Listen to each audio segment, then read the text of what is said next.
আজকে একটি কুমড়ো শাকের রেসিপি নিয়ে আপনাদের সামনে হাজির হয়ে গিয়েছি। হ্যালো ভিউয়ার্স, আসসালামু আলাইকুম। Welcome back to my another video of versatile Rumi. আশা করি আল্লাহর রহমতে সবাই ভালো আছেন। আমি মিষ্টি কুমড়া শাক নিয়েছি, এখানে আমি পছন্দ অনুযায়ী এবং কুচি শাকগুলি নিয়েছি। আর এর আগে মুসুরি ডাল একটু সিদ্ধ করে নিয়েছি পানি দিয়ে। সিদ্ধ করার পরে তো শাকটা এরভাবে ধুয়ে পরিষ্কার করে দিয়ে দিয়েছি ডালের মধ্যে। এরপরে হাফ চা চামচের মতো হলুদের গুঁড়ো, হাফ চা চামচের মতো মরিচের গুঁড়ো আর লবণ দিয়ে দিচ্ছি।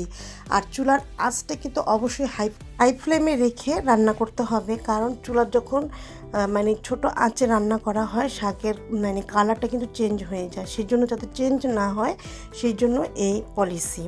এরপর এভাবে একটু উপর নিচে করে নাড়াচাড়া দিয়ে শাকটা হতে থাক। আর এরই মধ্যে 4-5 কোয়া রসুন এভাবে ক্রাশ করে নিয়ে কুচি কুচি করে নিচ্ছি।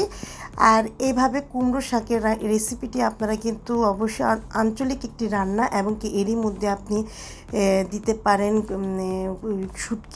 শুটকিটা দিলে কিন্তু বেশ টেস্ট হয়। আর আমার ছেলেমেয়েরা শুটকি দিলে একটু কেমন যেন করে, খেতে চায় না, বলে কাম্মু এমনি মজা লাগে ডাল দিয়ে, সেই জন্য আমি এইভাবে করছি, তাই আপনাদের সাথে এটা শেয়ার করলাম।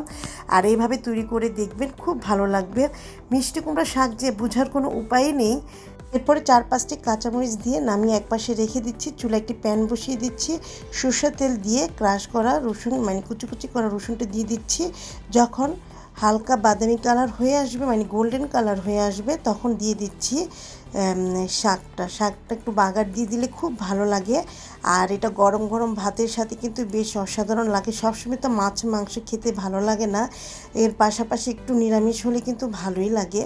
তারপরে দেখুন এরকম একটি কালার এসেছে, দেখতে কিন্তু অসাধারণ লাগছে আর খেতেও কিন্তু দারুণ হয়েছে। বাসা অবশ্যই এটা ট্রাই করে দেখবেন।